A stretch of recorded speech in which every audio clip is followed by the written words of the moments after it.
नमस्कार दोस्तों, आज एक कहानी पढ़ी, अच्छी लगी, सोचा आप सबके साथ शेयर करूं। कहानी का शीर्षक है इंसान की सोच ही जीवन का आधार है।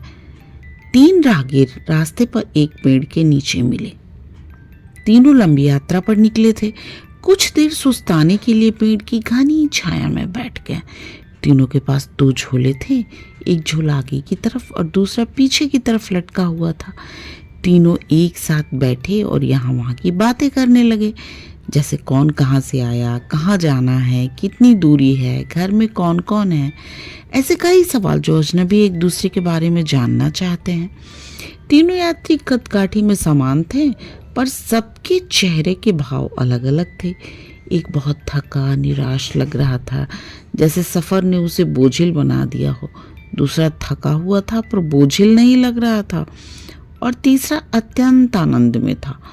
एक दूर बैठे महात्मा इन्हें देख मुस्कुरा रहे थे। तभी तीनों की नजर महात्मा पर पड़ी और उनके पास जाकर तीनों ने सवाल किया कि ये मुस्कुरा क्यों रहे हैं। इस सवाल के जवाब में महात्मा ने तीनों से सवाल किया कि तुम्हारे पास 2 झोले हैं, इनमें से एक में तुम्हें लोगों की अच्छाई को रखना है और एक में बुराई को, बताओ क्या करोगे। एक ने कहा, मेरे आगे वाले झोले में मैं बुराई रखूंगा ताकि जीवन भर उनसे दूर रहूं, और पीछे अच्छाई रखूंगा। दूसरे ने कहा, मैं आगे अच्छाई रखूंगा ताकि उन जैसा बनूं, और पीछे बुराई ताकि उनसे अच्छा बनूं। तीसरे ने कहा, मैं आगे अच्छाई रखूंगा ताकि उनके साथ संतुष्ट रहूं, और पीछे बुराई रखूंगा और पीछे के थैले में एक छेद कर दूंगा, जिससे वो बुराई का बोझ कम होता रहे और अच्छाई ही मेरे साथ रहे। अर्थात वो बुराई को भुला देना चाहता था।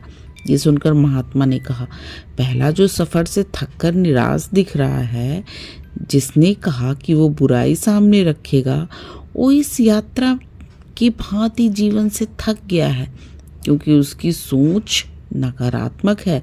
उसके लिए जीवन कठिन है।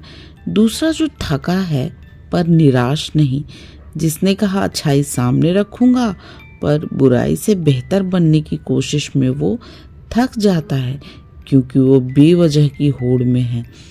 तीसरा जिसने कहा वो अच्छाई आगे रखेगा और बुराई को पीछे रख उसे भुला देना चाहता है, वो संतुष्ट है और जीवन का आनंद ले रहा है, और वो जीवन यात्रा में खुश है।